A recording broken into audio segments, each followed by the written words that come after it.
ආයුබෝවන් සුබ දවසක් කියලා පිළිගන්නවා PB එක නැකෙන්සි ඩයර් ෆාම් YouTube channel එකට. ඉතින් අවුරුද්දකට විතර පස්සේ තමයි මේ ඔය කට්ටියට වීඩියෝ එකක් අරගෙන එන්නේ. ඉතින් අද මේ අවුරුද්දකට විතර පස්සේ ගෙන පළවෙනි වීඩියෝ එකකිනුත් ඔය කට්ටියත් එක්කම කතා කරන්න බලාපොරොත්තු වෙන්නේ අපිට අත්‍යවශ්‍ය වෙන කාරණාවක්. ඒ කියන්නේ කිරිගාව පාලනය කරන අපි කොහොමද මේ සත්තු කළමනාකරණය කරගන්න ඕන කියන ගැන සමරි එකක් තමයි මම අද වීඩියෝ එකෙන් ඔය කට්ටියට කතා කරන්න බලාපොරොත්තු වෙන්නේ. ඉතින් මේකද කියන්නේ කිරිගාව පාලනය කරනකොට අපි ගාව ඉන්න සත්තු මොන කට්ටියද අපි ගාව ඉන්න ඕනේ මොන කට්ටියද ඉන්න ඕනේ නැත්තේ සහ කොහොමද මේ කට්ටිය අපි අඩු කරගන්නේ කියන කාරණාව සම්බන්ධව තමයි මේ වීඩියෝ එකෙන් ඔය කට්ටියට කතා කරන්න බලාපොරොත්තු වෙන්නේ. ඉතින් සමරි වීඩියෝ එකක් තමයි මේක අවශ්‍ය කරනම මූලික සාරාංශයක් වගේ දෙයක් තමයි මේකේ තියෙන්නේ. සම්පූර්ණ ෆුල් වීඩියෝ එකක් නෙවෙයි. කියන්නේ ෆුල් සම්පූර්ණ දේවල් ටික තියෙන වීඩියෝ එකක් නෙමෙයි. සමරි වීඩියෝ එකක් තමයි මේ ගේන්නේ. ෆුල් වීඩියෝ එකක් මම අනිවාර්යයෙන්ම අරගෙන එනවා. ඉතින් අවුරුද්දකට පස්සේ තමයි මේ වීඩියෝ එකක් මම අරගෙන එන්නේ. ඉතින් ඒක නිසා channel එක ඩිඇක්ටිවේට් මට්ටමට ඇවිල්ලා තිබිලා channel එක වැඩ කරන්න නැතුවත් තිබ්බා. මට අඩුතරම channel එකේ subscribe count එක දාන comments වල බලන්න බැරි වෙන විදිහේ තත්ත්වයක් ඇවිල්ලා තිබ්බා. මොන හේතුවද දන්නේ නැහැ. ඉතින් මේ ඒ වගේ දේවල් වෙලා තිබ්බා. මම හිතනවා මගේ channel එක ඔය කට්ටියට එහෙම කිසිම ප්‍රශ්නයක් නැතුව වීඩියෝස් ඔය කට්ටියට view කරන්න පුළුවන් කියලා.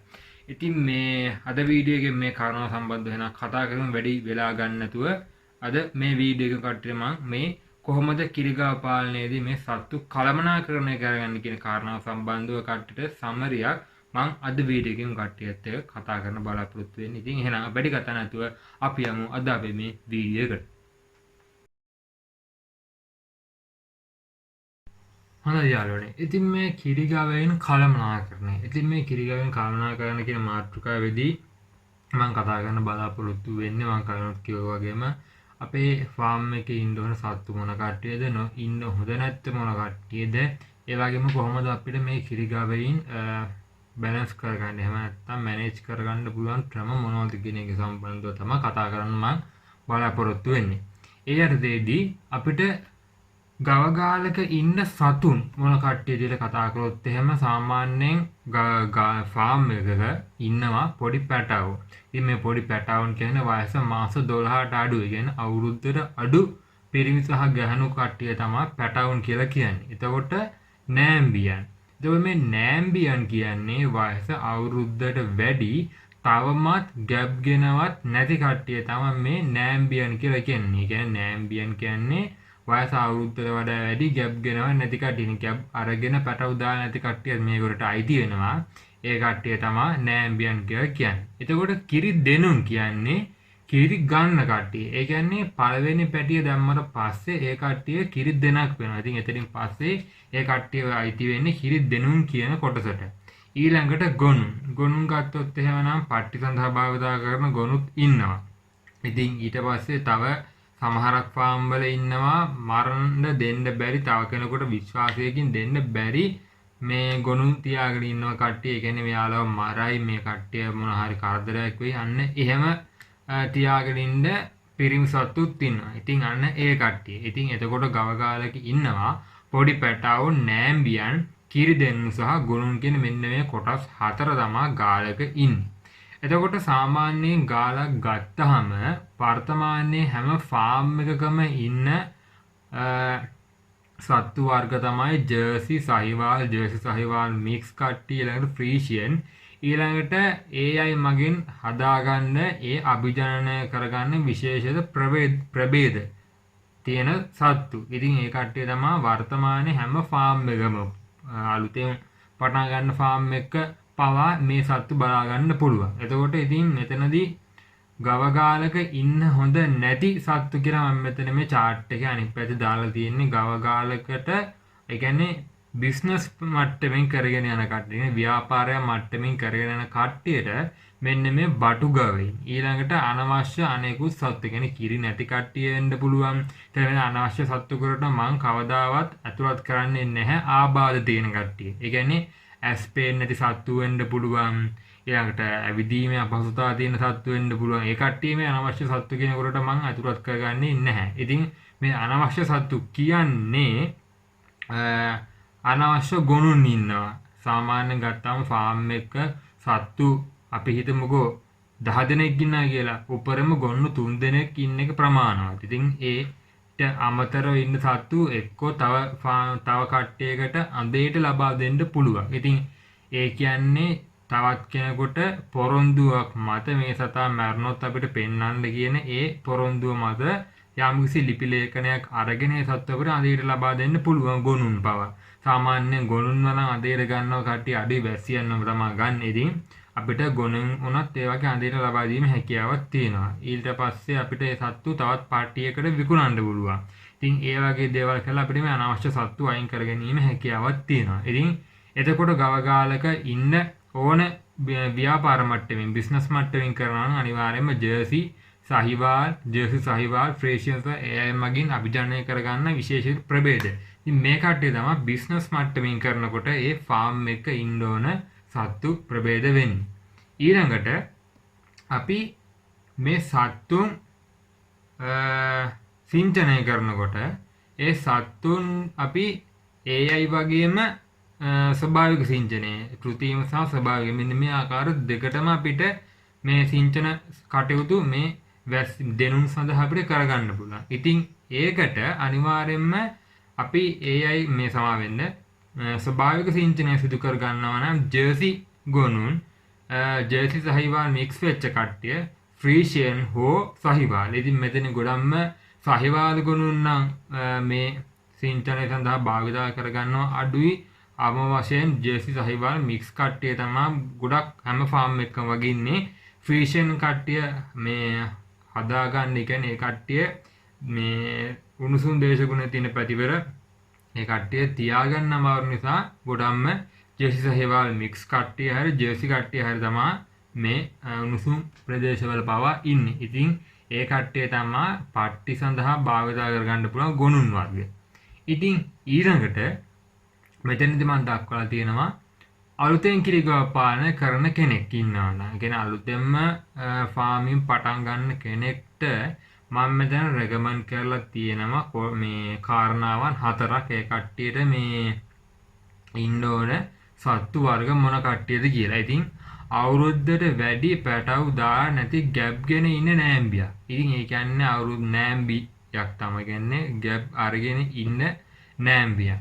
ඊළඟට කිරි ලබා ගන්න දෙනක් අපිට ගන්න පුළුවන්. ඊළඟට පොඩි පැටවෙක් කිරි වරාලා තියෙන පොඩි පැටවෙක්. කියන්නේ සාමාන්‍යයෙන් ඒ වයස අවුරුද්දට ආසන්න කට්ටිය තමයි සාමාන්‍යයෙන් මාස 10න් වගේ පස්සේ මේ පැටවුට කිරි බොන එක ගොඩක් පැටව නවත්තනවා. ඉතින් නවත්තන්න කට්ටියක් තියෙනවා අවුරුද්ද පන්නලත් මේ දෙන කිරි දෙනවා නම් පැටව කිරි බොනවා. ඉතින් ගොඩක් වෙලාවට 10 පැන්න මාස 10 පැන්නට පස්සේ සමහරක් පැටවුන් කිරි බොන්නේ නැහැ. ඉතින් ඒ වගේ පැටියෙක්.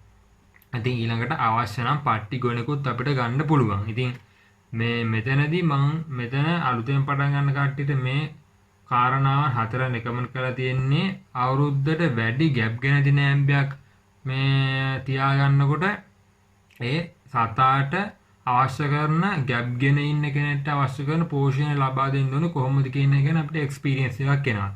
කිරි ගන්න වැස්සියක් අපි ගාව ඉන්නකොට ඒ සත්තුන්ට කොහොමද සලකන්න ඕන කියන එක ගැන අපිට එක්ස්පීරියන්ස් එකක් එනවා. පොඩි පැටවෙක් නම් එච්චර ලොකු දේවල් කරන්න නැහැ. ඒ වුණත් ඒ පොඩි පැටවෙක් කොහොමද රක බලා ගන්න කියන එක්ස්පීරියන්ස් එකක් එනවා. ඉතින් මෙතනදී අනිවාර්යයෙන්ම මේ මෙතන පෝෂණ සම්බන්ධව තමයි ගොඩක්ම මේවට තියෙන්න ඕනේ. කිරි ගන්න කෙනෙකුටයි නෑම්බි වැසියෙකුටයි පැටව දාන්න ඉන්න දෙන පෝෂණය කවදාවත් සමාන වෙන්නේ නැහැ. පෝෂණය වෙනස්. ගොඩක්ම කිරි ගන්න කෙනෙක්ට පෝෂණය ගොඩක් දෙන්න ඕනේ. මොකද ඒ සත්තුන්ගේ මේ ශක්තිය ඒ කට්ටියට වැය වෙනවා. ඊළඟට කිරි අපි නිෂ්පාදනය කරගන්න ඒ කට්ටියට වැය වෙනවා.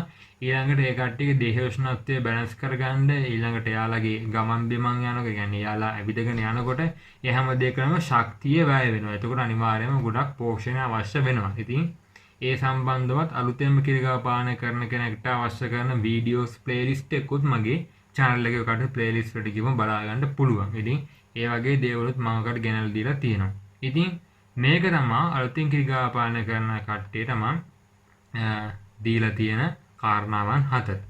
ඉතින් ඊළඟට මේ තමයි වැදගත්ම දේ සත්තු කළමනාකරණය කරගන්න නම් මෙතනදී සත්තු විකිරීම සිද්ධ කරන්න සිද්ධ වෙනවා.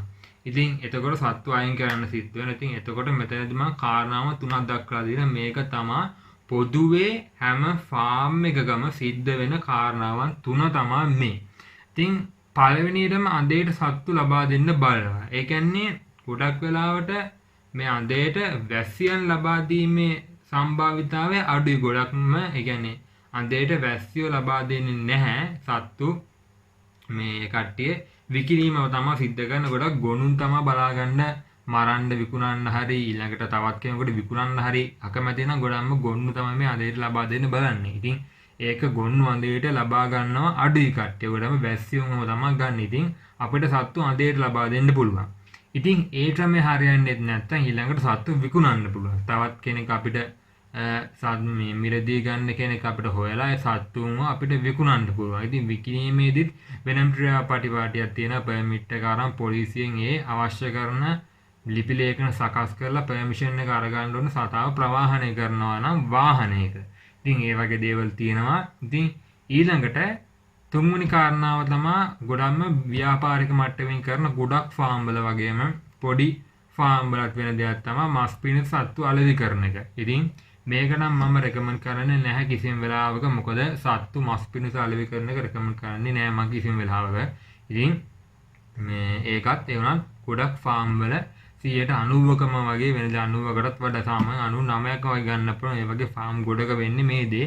ඉතින් මාත් මේ Facebook එකේ එහෙම ගොඩක් වෙලාවට දකිනවා. ගොඩක් කඩ්ඩිය ඉන්නවා මේ වගේ මස් පිණිස අලෙවි කරපු සත්තු ඒ කට්ටිය බේරගෙන හදා ගන්න කට්ටිය ගොඩක් ඉන්නවා. ඉතින් අපි ගාවත් ඉන්න ඒ විදිහට මරණය බේරගත්තු සත්තු කීප දෙනෙක්ම අපි ගාවත් ඉන්නවා. ඉතින් මේ වගේම මගේ WhatsApp group එකට ඇඩ් වෙලා ඉන්න කට්ටිය කෙනෙක් කීප දෙනෙක් ඉන්න මේ වගේ මේ සත්තු මරන්න විකරපු තැන් වෙන අරගත්ත කට්ටිය. ඉතින් මේක ගොඩක් ෆාම් වල 90%කම තමයි මේ මස් පිණිස අලෙවි කිරීම සිද්ධ කරනවා.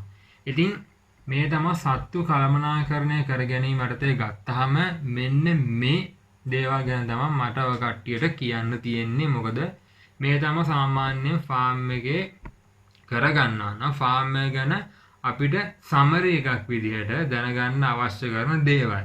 මේ කාරණාවන් තමයි සමරි එකක් විදිහට ෆාම් එකක් මුලින් ඉඳන් පටන් ගන්න කෙනෙක් හෝ වේවා ෆාම් එකක් කරගෙන යන කෙනෙක් හෝ වේවා ඒ කට්ටියට සමරි එකක් විදිහට දැනගන්න ඕන කාරණාවන් තමයි මේ තියෙන්නේ. ඒ කියන්නේ සත්තු අපේ ෆාම් එකේ ඉන්න සත්තු මොන කට්ටියද? ඉන්න ඕනේ මොන කට්ටියද? ඉන්න ඕනේ නැත්නම් මොන කට්ටියද? සත්තු විකුණනවා නම් ඒ කියන්නේ සත්තු ඉවත් කරන්න ඕන කොහොමද ඉවත් කරන්නේ? මෙන්න මේ කාරණාවන් සම්බන්ධව තමයි සාමාන්‍යයෙන් ෆාමින් එකක් මුලින් ඉඳන් කරගන්න කෙනෙක්ට කරගෙන යන කෙනෙක්ට සම්මරි එකක් විදිහට අත්‍යවශ්‍ය වෙන දේවල්. ඉතින් ව්‍යාපාරික මට්ටමින් කරන කෙනෙක්ට නම් මේ ෆාමින් කියන එක මේ සල්ලි උල්පතක් අතන ගත්තොත් එම ව්‍යාපාරයක් විදිහට තමා ෆාමින් කියන්නේ ජොබ් එකක් නෙමෙයි. ෆාමින් කියන්නේ බිස්නස් සයිඩ් එකකින් යන එක. ඉතින් එතකොට මේකේ හොඳ විදිහට කරන කට්ටියක් ඉන්නවා. අය නරක විදිහට කරන කට්ටියක් ඉන්නවා. ඒ කියන්නේ සාමාන්‍ය සත්තු මස් පිණිස අලෙවි කරන කට්ටියක් ඉන්නවා. එහෙම නොකරන කට්ටියක් ඉන්නවා. අපි කිසිම වෙලාවක දැන් අපිත් ෆාමින් කරන්න අවුරුදු 10කට වැඩි. ඉතින් අපිත් මේ වෙනකොට මේ කිසිම සතෙක් මස් පිණිස අලෙවි කරලා නැහැ. ඉතින් එහෙම කරන්නේ නැති කට්ටියත් ගොඩක් ඉන්නවා. ඒකම සත්තු මස් පිණිස අලෙවි කරන කට්ටිය තමයි වැඩි හරියක්ම ඉන්නේ. ඉතින් ඔය කාරණාව සම්බන්ධව තමයි මේ සතුන් කළමනාකරණය කියන මාතෘකාව යටතේ මට කතා කරන්න තියෙන්නේ. ඉතින් ඊළඟට මම කට්ටියත් කතා කරන්න බලාපොරොත්තු වෙන්නේ ගොඩක් කට්ටිය තියෙන ගැටලුව තමයි මේ ගොනුන්. ඉතින් මේ ගොනුන් කොහොමද අපි පාලනය කරගන්නේ කියන කාරණාව සම්බන්ධව ඒකත් මේ වගේම සමරි එකක් විදිහට මම කතා කරන්න බලාපොරොත්තු වෙන්නේ. ඉතින් මේ වීඩියෝස් දෙකේම සතුන් කළමනාකරණය කරගන්න එකෙන් ඊළඟට මම ගෙනෙන්න ගොනුන් පාලනය. ඉතින් මෙන්න මේ වීඩියෝස් දෙකේම ෆුල් වීඩියෝස් මම සම්පූර්ණයෙන්ම අරන් යනවා. ඉතින් ඒක නම් මීටට ගොඩක් දික් වෙනවා. ඉතින් ඒක නිසා තමයි මම මේ මුලින්ම සමරි එකක් විදිහට මේ වීඩියෝස් ගෙනාවේ. ඉතින් අදින් මෙතන සමාවෙන්න මෙතනින් මේ වීඩියෝ එක අවසන් වෙනවා. ඔය කට්ටියට මොකක් හරි අපහැදිලි දෙයක් තියෙනවා නම් ඔය කට්ටියට පුළුවන් මගේ 074 0629 816 කියන WhatsApp නම්බර එකට මැසේජ් එකක් දාන්න අවශ්‍ය කාරණාව. ඉතින් ඒත් එක්කම ඔය කට්ටියට ඒකේ ලින්ක් එකක් යනවා. ඉතින් ඒ ලින්ක් එකෙන් ඔය කට්ටියට පුළුවන් මගේ WhatsApp group එකට join වෙන්න. ඉතින් ඒකෙත් මේ වෙනකොට 40කට වඩා කට්ටිය ඒකේ ඉන්නවා. ඉතින් ඔය කට්ටියට තියෙන ප්‍රශ්න ගැටලු ඒ කට්ටියත් එක්ක සාකච්ඡා කරගන්නත් පුළුවන්. අවශ්‍යම දෙයක් තියෙනවා නම් මගෙන් ඔය කට්ටියට මැසේජ් එකක් දාලා අහන්න පුළුවන්. ඒ වගේම මගේ channel එකේ මම playlist හදලා තියෙනවා අලුතෙන් කිරිගා පාලනය කරන කට්ටියට ඊළඟට මේ ගැප් කියන ඇති දෙනු පැටවුණු කොහොමද ඒක බලාගන්න කියන කාරණාව සම්බන්ධව මම සම්පූර්ණයෙන්ම අවශ්‍ය කරන බේසික් දේවල් මම සමරි එකක් විදිහට අරන් වෙලා තිනවා. ඉතින් ඒ වගේ ෆුල් වීඩියෝ සමහරක් ඒ වගේ තියෙනවා. ඉතින් මම මේ හැම එකක්ම ෆුල් වීඩියෝස් අරගෙන එනවා. ඉතින් අද වීඩියෝ එක අවසන් වෙලම බලපට කට්ටියට ගොඩක් ස්තුතියි. ඊළඟට ගොනුම් පාලනය කියන මාතෘකාව යටතේ වීඩියෝ එක මම ඉක්මනට අරන් එනවා. ඉතින් ඒකත් එකතු වෙලා ඉන්න මගේ channel එක subscribe කරලා නැත්නම් දැම්ම subscribe කරලා notification all button එක click කරලා තියාගන්න. එහෙනම් හැමෝටම සුබ දවසක් කියලා ප්‍රාර්ථනා කරමු. අද අපි මේ වීඩියෝ එක අවසන් කරනවා. හැමෝටම සුබ දවසක්. ආයුබෝවන්.